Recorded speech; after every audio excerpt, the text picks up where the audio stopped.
गेल्या 3 दिवसामध्ये इस्रो मधल्या 120 शास्त्रज्ञांनी राजीनामा दिला. का बरं दिलाय? ॲलन मस्कचा अमेरिकेचा आहे, वेगळी संशोधन संस्था काढली खाजगी. तशी आपल्या देशातल्या सरकारने अदानीला खाजगी संशोधन संस्था काढायला परवानगी दिली. इस्रोच्या शास्त्रज्ञाचं असं म्हणणं आहे, आम्ही जर बाहेर गेलो नासामध्ये, अमेरिकेमध्ये असलेल्या संस्थेमध्ये जर गेलो तर आम्हाला चौपट पगार मिळाले. आम्ही इस्रोमध्ये राष्ट्रहिताच्या दृष्टीने म्हणून काम करतोय.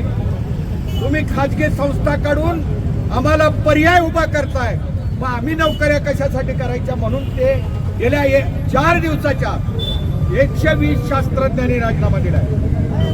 इस्रो भारताची प्रतिष्ठा आहे, परंतु शिक्षण आणि संशोधन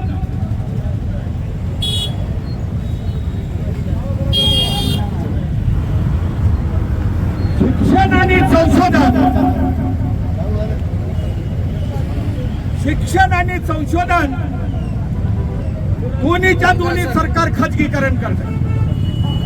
शिक्षण आणि संशोधनावर घालायची काय गरज आहे? तर पोराला शिकू बी द्यायचं नाही आणि मुलांच्या मध्ये वैज्ञानिक दृष्टिकोन निर्माण बी व्हायचे. देश धर्माच्या अंतर्गत आखडून ठेवायचं. आणि एका मोठ्या विचारवंताचा रुसेलचं असं म्हणणं आहे, तो असं म्हणतो की ज्या सत्तेला कायम स्वरूपाची सत्ता चालवायची आहे त्यांनी हमेशा लोकांना धर्मात अडकून ठेवायचं आणि धर्मात अडवून ठेवल्याशिवाय सत्ता कायम चालवता येत. हे सारे जे देशात चालू आहे. कोण आहे सोमन वांचूक? सोमन वांचूक समाजवादी आंदोलनाशी संबंध नव्हता. सोमन वांचूक काँग्रेसशी संबंध नव्हता. सोमन वांचूक समाजवादी पक्षाशी संबंधित नव्हते. सोमन वांचूक जास्त बीजेपीशी संबंधित होते. 2014 आणि 2014 आणि 2019ला चालू आहे त्यांच्या हातात. 2014 आणि 2019ला सोमन वांचूकने बीजेपीचा प्रचार केला होता. सोमन वांचूक 371 कलमाच्या बाजूने उभा होते. सोमन वांचूक SIRच्या बाजूने होते. सोमन वांचूकला राहुल गांधींनी पदयात्रेमध्ये सहभागी व्हावं म्हणून पत्र दिलं होतं. तर त्याच दिवशी सोमन वांचूक धीरेंद्र प्रधानच्या बरोबर त्यांनी आणि त्यांचे बायको फोटो काढून सोशल मीडियावर व्हायरल करत. बिघडलं कधी सोमन वांचूक? तर त्यांचं लद्दाखमध्ये चीनचं सैन्य घुसलं. लद्दाखची जमीन चीननं ताब्यात घेतली. सोमन वांचूक जिथं राहतात त्या लोकांना मेंढरं चारायसाठी उपयोगाला येत होती ती जमीन. त्या लोकांचे मेंढरं घेऊन मी जाणार म्हणल्यावर सोमन वांचूकला त्या लोकांनी तिथं जाऊ दिलं नाही, मोर्चा काढू दिला नाही. सोमन वांचूक उपोषणाला बसले. त्याच्यानंतर अटक झाली. सोमन वांचूकला तेव्हा कळाले की हे सरकार कसं आहे. त्याच्यानंतर शिक्षणाच्या जो काँग्रेस जनता पार्टी निर्माण झाली ऑनलाईन, त्याच्यामध्ये सोमन वांचूकने पाठिंबा दिला. काही होत नाही म्हणल्यावर ते असं म्हणाले की 2 तारखेपासून मी शैक्षणिक सुधारण्यासाठी उपोषणाला बसले. सोमन वांचूक उपोषणाला बसले. तुम्ही लक्षात आणा, तुम्ही अण्णा हजारेचं आंदोलन लक्षात करा, डोळ्यापुढे आणा. काय होतं? अण्णा हजारे उपोषणाला बसले तर विलासराव देशमुख स्पेशल कॅबिनेट मंत्री नेमला होता अण्णा हजारे बरोबर बोलायला. अण्णा हजारे बरोबर अण्णा हजारे सोडून योगेंद्र यादव, शांतिभूषण आणि आपले ते अरविंद केजरीवाल ह्या लोकांना कॅबिनेटच्या समोर त्यांचं म्हणणं ऐकायला बोलावलं. या सरकारने 21 दिवस उपोषणाला बसून सोमन वांचूकच्या बोलणी करायच्या ऐवजी त्यांना उचलून म्हणजे रात्रीच्या जसं किडनॅप करतात. आणि वाईट बघा, भारतीय संस्कृतीचे धडे सांगणारे लोक, भारतीय संस्कृती ही सनातन संस्कृती आहे म्हणून लांब सडक बोलणाऱ्या लोकांनी पांढरा कपडा सोमन वांचूकवर टाकून घेऊन गेले. पांढरा कपडा कपन सोमन वांचूकवर कपन टाकायचं नव्हतं तर ह्या देशातल्या बाबासाहेबांनी कुणाला दिलेल्या स्वातंत्र्याच्या अधिकारावर हे कफन टाकले हे लक्षात घ्या. सहज लढून हे भागणार नाही. इंग्रज जरा काय काय होईना त्याला लाज होती, इंग्रजांना लाज होती. त्यांच्यापैकी एका आमदारानं मी सोशल मीडियावर स्टेटमेंट बघितलं, या आंदोलनाला कारणीभूत शिक्षण संस्थेमध्ये गोंधळ व्हायला कारणीभूत काँग्रेस आहे. त्यांचं म्हणणं काय, गावागावात शाळा काढली नसती, एवढे शिकले नसते, काय गोंधळ झाला नसता, बिंदळ झाला. आमदाराचं स्टेटमेंट आहे, आमदाराचं.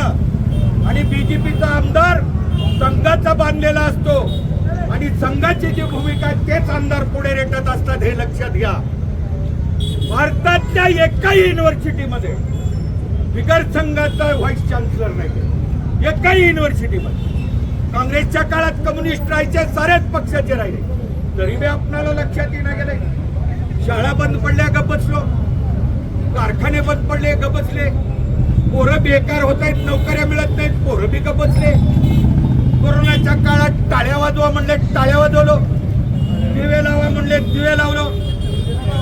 थाळ्या वाजवा म्हणले, रिकाम्या थाळ्या वाजवा म्हणले, रिकाम्या थाळ्या वाजवलो. थाळ्या वाजून आणि टाळ्या वाजून जर कोरोना जाणार होता तर इंजेक्शनाचं संशोधन करायची गरज नव्हती. मोदीला तपासायचं होतं की या देशातल्या माणसाचा मेंदू माझ्याकडे आलाय का अजून त्याच्यात शिल्लक.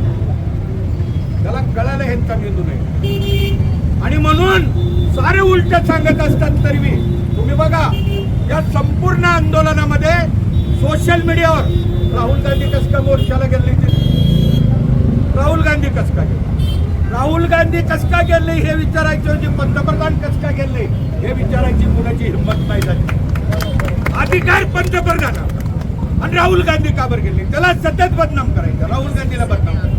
आपल्यापैकी बरेच लोक म्हणत होते काय मी मला गड्या रंगला, राहुल गांधी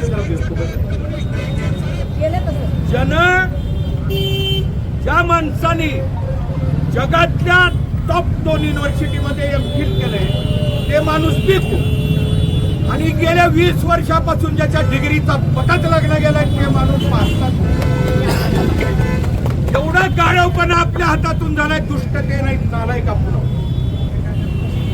आपण धरण करतोय. आणि जर ही संधी गेली तर मी तुम्हाला सांगतो, मनोहरला मी सहज कोणता करता म्हणलो. आणि जे लोक निवडणुका लढवतात त्यांचा प्रॉब्लेम आहे, 29 निवडणुका पाच तुला नाही, पण कोण तुझ्यासारखे माझ्यासारखे असतील त्या पुढच्या पिढीत ज्याला लढायचं आहे तुमच्यासाठी तर लढा. तुमच्या नीटच्या परीक्षा टॅलेंट गरीबाचे पोरं पैसे नाहीत म्हणून मागं रावलेले आणि ते मोठे गावकर सारख्या पोराला पैसे देऊन प्रश्नपत्रिका आधीच मिळायला देऊन तर काय होईल देशात, देशाचे काय होईल. आपल्याला सवय कसली लागली पाहिजे. काय झाले, एका घराला आग लागली, का आग लागली या घराला, माणसाने एका नाव रस्त्याने चाललं होतं, ते एका माझ्यासारख्याला सांगितलं घराला आग लागले. मी का म्हणलो मला का करायचे, त्यांनी ह्यांना सांगितलं हे म्हणले मला का करायचंय, ह्याला सांगितलं हे म्हणले मला का करायचंय, सराला सांगितलं तर सर म्हणले मला का करायचंय. त्यानं म्हणलं तुमच्या घराला लागले सर आग, तर त्यानं म्हणलं तुला का करायचंय, सर म्हणले माझ्या घराला लागले तर तुला का. ही अवस्था आपल्या समाजाची आहे म्हणून ही आपण भोगतो. आणि आपण संख्येने कमी असो पण उदगीरच्या नागरिकाला माझी अशी विनंती आहे की 29 पर्यंत हे आंदोलन अधिक तीव्र होत जाणार. लोकशाही वाचवायचं आंदोलन आहे, हे कुण्या पक्षाचं नाहीये. आम्ही भारतीय लोक, संविधानामध्ये आपल्याला शपथ आहे, आम्ही भारतीय लोक अशी शपथ घेतो की हे राष्ट्र धर्मनिरपेक्ष लोकशाही समाजवादी निर्माण. पण आमच्यासारख्या समाजवादी सुद्धा कधी कधी मधूनच म्हणतात पाहिलं जरा मुसलमान बिघडले तर काही, एवढं आमच्या डोक्यात बसवलं, एवढं भयंकर. समजा काँग्रेसचं सरकार असतील, राम मंदिर लुटलं असतं तर रस्त्यानं भगवे झेंड्याचे घेतलेले पोरं माहिले नसते. आत्ता चोरी झाली तर मोठा माणूस खासदार त्यांचा का म्हणतोय, हिंदूचा पैसा होता हिंदूंनी चोरलं तुम्हाला काय, हे स्टेटमेंट आहे त्यांचं. हिंदूचा पैसा होता हिंदूंनी दिलता हिंदूंनी चोरलं तुम्हाला काय. मग ज्या हिंदूचं स्टेटमेंट असेल त्याला का म्हणलं तू दिलतास का, पावती दाखवून पैसे देऊ. एवढे निगरकट हे का बरं आहेत? हे मोदी म्हणून नाहीये, यांची जन्मदाता माय RSSचा आहे, संघ आहे म्हणून आहेत. आणि संघाचं सर्व ट्रेनिंग मुसोलिनीने उभा केलेल्या संघटनेचं ट्रेनिंग आहे. तुम्ही काही केलं तरी ते भेटणार नाही. काँग्रेसच्या जेव्हा काँग्रेस सत्ताधारी होता, अण्णाचं आंदोलन चालू होतं, किती जणांनी राजीनामे दिले? मुंबईला बॉम्बस्फोट झाला, विलासराव गेले. मुंबईला बॉम्बस्फोट झाला, शिवराज पाटलाला राजीनामा द्यायला लावलं. का म्हणजे कपडे बदलू लागतं, कपडे बदलू लागतं राजीनामा द्या. शेतकरी आंदोलनात गाडीवरून गाठली, 5 शेतकरी मेले. त्या ज्यांनी मारलं त्याच्या बापाने राजीनामा नाही दिला, पुन्हा त्यानं निवडून आलं. तिथंच कारण निवडणुकीत एक तर पैसा नाही तर सोयरा जवळचा बाजूचा लांबचा असं करून आम्ही नागरिक राहिलोच नाही. त्याचे परिणाम आम्हाला भोगावे लागतात. म्हणून आमची अशी इच्छा आहे की आम्ही पहिला प्रयत्न केलाय, पण तुम्हाला साऱ्याला माझी विनंती आहे की पुढचे 2 वर्ष हे चालणार आहे, 2-3 वर्ष त्याच्यामध्ये सर्वांचा सहभाग वाढला पाहिजे. विशेष करून विद्यार्थ्याचा. तुमचं आयुष्य बर्बाद होते. तुम्हाला रशियाला पाठवलं होतं शिकायला, तर रशियानी सैन्यात भरती करून त्या युक्रेनला पाठवलं. आपले बरीच पोरं रशियात नोकरी करणारे युक्रेनच्या सैन्यात तिथं मरून गेले, तिथं मेले. गुजरातहून पाठवलेली पोरं नोकऱ्या इथं मिळण्यात पुन्हा बिना परवानगीच्या गेलेल्या पोराला पायात हातात भातकड्या घालून पाठवलं. आपण आज अमेरिकेचे आर्थिक गुलाम आहोत हे पहिल्यांदा डोक्यात घालून. अमेरिकेने तेल घेत म्हणलं तर रशियाकडून घे म्हणलं रशियाकडून घ्यायचं, नाही घ्यायचं म्हणजे बंद करा. एवढ्या मोठ्या देशात 56 इंची छाती आहे आणि गांधीला शिवाय देतात. एक कथा सांगून मी माझं बंद करा.